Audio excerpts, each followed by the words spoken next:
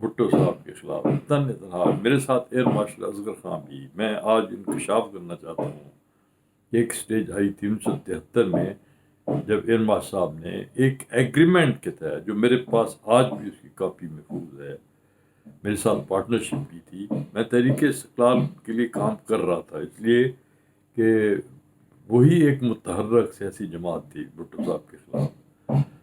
تو ہم پارٹنر تھے, میں اور ایئر مارشل اصغر خان. لیکن ہمارے وسائل اتنے تھے. ایئر مارشل صاحب نے اس میں 10,000 روپے انویسٹ کیے تھے. یہ میں آپ کو آج انکشاف کرتا ہوں. لیکن میرا تو سارا سمجھ لیجیے کہ سرمایہ غرق ہو گیا اس میں. مجھے یاد ہے کہ 1974 میں میرے حالات اتنے خراب ہو گئے, میری جنگ میں بھی شدت آ گئی, کیونکہ مجھے آخری ایڈیٹوریل جو میں نے لکھا تھا اشتراک میں, وہ مجھے آج بھی اس کے کچھ الفاظ یاد ہیں.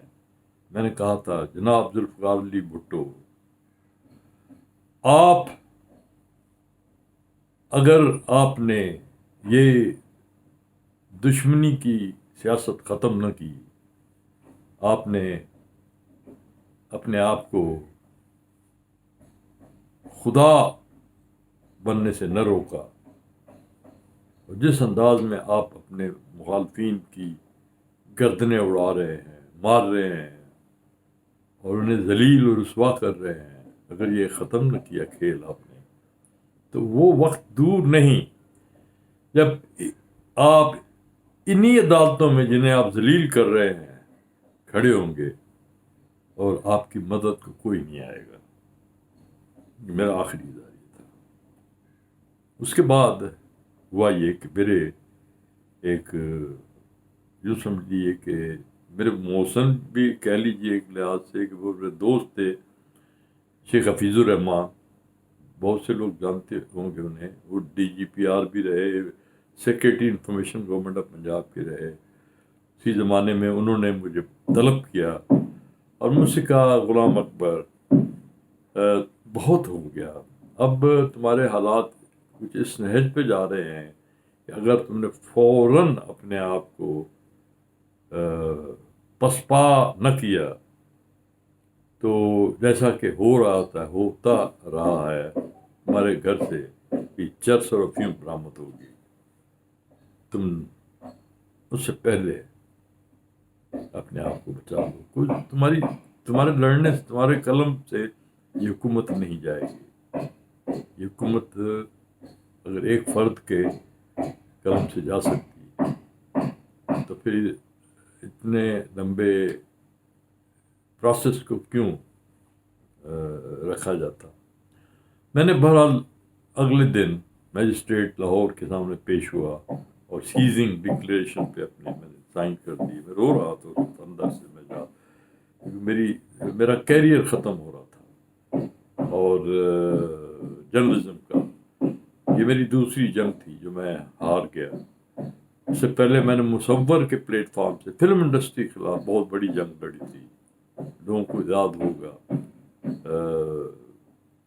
ملتان روڈ پہ اسٹوڈیوز کے باہر بورڈ بہت بڑے بڑے لگے ہوتے تھے کہ مصور غلام اکبر اور مصور کے دیگر کارکنوں کا داخلہ بند ہے. فلم انڈسٹری کے لوگوں کو یاد ہوگا یہ دور. میں نے بڑی چربہ سازی کے خلاف, پنجاب میں جو لچر پن اور فوش فلمیں بنتی تھی ان کے خلاف یہ میری جنگ تھی. بہرحال میں ایڈورٹائزنگ چل, ہاشمی صاحب نے آفر پہلے کر رکھی تھی اورینٹ ایڈورٹائزرز کے مینیجنگ ڈائریکٹر, جو سب سے بڑی ایڈورٹائزنگ ایجنسی تھی. وہ مجھے, میرے دوست تھے, وہ مجھے چاہتے تھے کہ آپ آ جائیں. پھر انہوں نے, میں کراچی گیا, انہوں نے مجھے ایک ٹاسک دیا. پہلا ہی ٹاسک میرا یہ تھا کہ میں کمپٹیشن میں حصہ لوں اور دو بڑے بڑے بڑے ادارے دو کیمپینز کر رہے تھے. ایک تو یہ ویٹس اینڈ میئرس نیا میٹرک سسٹم نافذ ہو رہا تھا, اس کی کیمپین بنانی تھی, اور دوسری prove your identity, national identity cards. یہ دونوں کیمپینز میں ایڈورٹائزنگ سے اس وقت تک میرا تھا تعلق، اس لیے کہ میں کوہستان کے زمانے میں چونکہ ڈائریکٹر ایڈورٹائزمنٹس تھا، اس لیے میرا ایڈورٹائزنگ ایجنسی میں آنا جانا رہتا تھا، مجھ سے کافی رائٹنگ کروایا کرتے تھے، لیکن پھر بھی یہ دو ٹاسک میرے تھے اور مجھے فخر ہے کہ میں نے دونوں کیمپینس جیتی۔ اب میں نے یہ لمبا چوڑا پروگرام کیوں کیا ہے، میں ابھی اس کی وضاحت کروں گا۔ مجھے پہلی دفعہ زندگی میں پتہ چلا کہ کرپشن کیا ہے۔ ہوا یہ کہ ہمیں prove your identity, national identity card scheme جو تھی، اس پہ ہمیں مقرر تو ہو گیا، ہم ایڈورٹائزنگ ایجنٹ، پہلی فلم بنانی تھی، وہ اس کا اسکرپٹ بھی میں نے لکھا، میرے ایک دوست تھے، میں نے انہیں کہا کہ تم بناؤ، میں روایتی طور پر وہ تھے سکندر شاہین، پی ٹی وی کے پروڈیوسر تھے بڑے، کچھ لوگوں کو یاد ہوگا جو دور کے لوگ ہیں، اور بڑی یعنی لو کاسٹ تھے۔ مجھے الوی صاحب مینیجر تھے اورینٹ کے، وہ مجھے لے گئے، جوائنٹ سیکریٹری تھے وزارت داخلہ کے، میری ملاقات کرائی، میں نے ان کو اسکرپٹ پورا بتایا اور پھر انہوں نے پوچھا کہ اس کی کاسٹ کیا ہوگی، تو میں نے ورک آؤٹ کی ہوئی تھی کاسٹ، میں نے کہا 3200 روپے۔ اب وہ ایک دم اچھل پڑے، مجھے سمجھ میں نہیں آیا کہ میں نے کہا بہت زیادہ کاسٹ کوٹ کر دی ہے، میں نے کہا میں اس پہ پھر بھی سوچ بچار کروں گا شاید کچھ، تو الوی صاحب جو تھے وہ مجھے کون نہیں مار رہے تھے، میں نے وہ ان کا کہ 1 منٹ اکبر صاحب میں نے بات کرنی ہے، مجھے اٹھا کے باہر لے گئے، کہنے لگے کہ بھئی 3000 تو ہم نے اس کو دینے ہیں جس سے آپ بات کر رہے ہیں، تو 3200 میں کیسے فلم بنے گی؟ میں کہا مجھے اب کیا پتا، میں تو وہی کاسٹ بتائیے جو ایکچولی لگے گی، اس میں نے 10% مارجن آف پروفٹ بھی رکھا ہے آپ لوگوں کا، تو وہ پھر میں اس سے ودرا کر گیا، وہ کاسٹ 7000 روپے پہ کوٹیشن ہوئی، تو یہ میرا پہلا ایکچولی راندیوو تھا وتھ کرپشن، کرپشن سے میرا پہلا مسافہ ایڈورٹائزنگ کی فیلڈ۔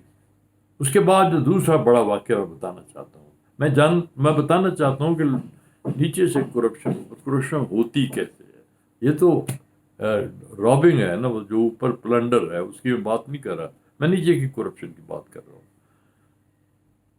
میں تب مڈاس بنا چکا تھا، کافی عرصے کی بات ہے، اس واقعے سے میں نے بتایا 74 کا واقعہ ہے، میں اب 82-83 میں آ گیا، مڈاس بن چکی ہے ایک بڑی ایجنسی، اورینٹ سے ہی کمپیٹ کر رہی ہے لیکن دوسری بیماری قائم ہے، تو ایک سیو انرجی اس زمانے میں پروجیکٹ تھا، بایو گیس کے پہ کیمپین بن رہی تھی، اس میں قریشی صاحب تھے، ایک وہ رشتہ دار تھے جنرل ضیاء کے، ان کے ساتھ میرا رابطہ رہتا تھا اورینٹ کے زمانے، جب میں اورینٹ میں تھا تو وہ آئے لاہور، انہوں نے پی سی میں ٹھہرے، مجھے ٹیلی فون کیا کہ میں آپ سے ملنا چاہتا ہوں، میں حاضر ہو جاتا ہوں، میں آپ چلا گیا ان سے ملنے کے لیے، انہوں نے مجھے ایک چھوٹا سا بکلیٹ، یہ بالکل پاکٹ سائز وہ دیا کہ یہ ہم نے چھپوانا ہے 12 لاکھ کی تعداد میں، تو اس کی کاسٹ آپ کر بتائیں ایک کتنی کاسٹ ہے؟ میں نے کہا میں رفلی، چونکہ میں تو اس پروفیشن کا آدمی تھا، اخبار بھی میں چھاپتا تھا، تو میں نے رفلی ایک کاسٹ کیلکولیٹ کیا، میں نے کہا جی یہ 60 پیسے تک بن جائے، 60 پیسے پر کپ، 60 پیسے، میں نے کہا ہاں، نہیں پھر آپ سوچ، پھر غور کر لیں، اچھا میں ہو سکتا ہے کہ 58 ہو جائے، 57 ہو جائے، لیکن میرا رفلی انداز یہی، اچھا ٹھیک ہے، آپ پھر میں انشاءاللہ آپ سے بعد میں بات کروں گا۔ تو میں جو تھا چلا آیا، تو بعد میں مجھے پتہ لگا، یہ بعد میں یہ اسکینڈل چھپا بھی کہ وہ 3 روپے میں کوٹ ہوا، 36 لاکھ روپے کا پروجیکٹ وہ بنا، اور اس پہ لاگت آئی ہوگی 8-9 لاکھ، یہ کرپشن ہوتی ہے. کرپشن جو ہے بڑے پیمانے پہ جو بھی ہوتی ہے وہ سرکار کے خزانے سے پیسہ جاتا ہے.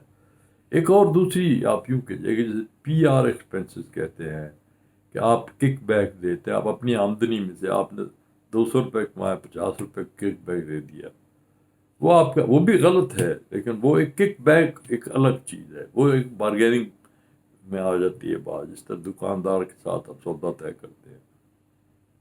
وہ بھی ہے کرپشن ہی, لیکن بہرحال حکومت سے وہ آپ کے خزانے کو نہیں لوٹا جاتا. اصل کرپشن یہ ہے جس کا میں نے ذکر کیا ہے.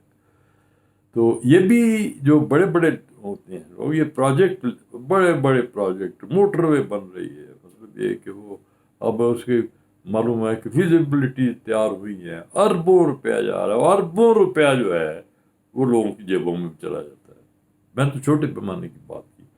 تو یہ جو اپوزیشن ہے یہ یہی لوگ ہیں, یہ اب جنگ لڑ رہے ہیں اپنی دولت کو, لوٹی ہوئی دولت کو بچانے کی آخری کوشش.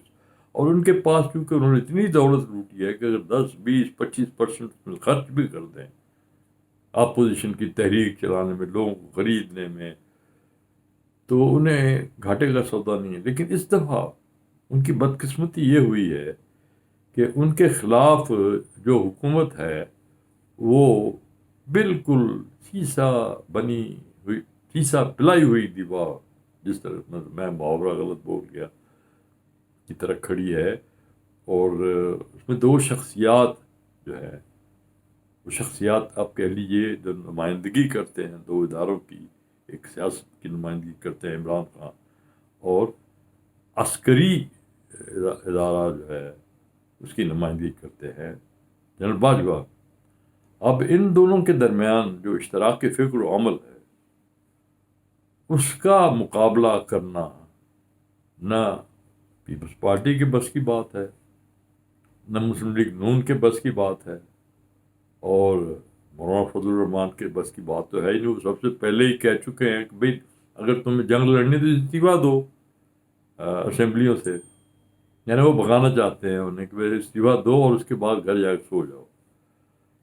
اب میں ایک چیز ایسے ایک وائنڈ اپ کرنے سے پہلے ایک میں آئیڈیا تھرو کرنا چاہتا ہوں. اگر فرض کریں کہ استعفیٰ دے دیتے ہیں, یہ پاسبلٹی ہے, اگر یہ واقعی سچ اس حکومت کو ڈیسٹیبلائز کرنا چاہتے ہوں تو استعفیٰ دے دیں. استعفیٰ دے دیں گے تو ظاہر ایک مجبوری ہو جائے گی کہ آپ کو دوبارہ الیکشنز کرانے پڑیں گے.